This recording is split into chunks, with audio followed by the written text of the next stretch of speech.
கதிர்கள் முற்றி போனால் களத்தில் சேர வேண்டும். காதல் முற்றி போனால் அது எங்கே சேர வேண்டும். மலர்கள் கொஞ்சம் சாய்ந்தால் இலைகள் தாங்க வேண்டும். மங்கை கொஞ்சம் சாய்ந்தால் என் மார்பில் தாங்க வேண்டும்.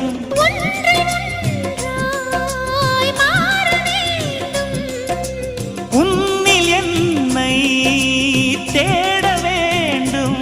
எப்போதும் இடைவிடாமலும் நகப்படாமலும் கட்டில் பூவை நீ கையாள வேண்டும். காதல் இல்லாதது ஒரு வாழ்க்கையாகுமா?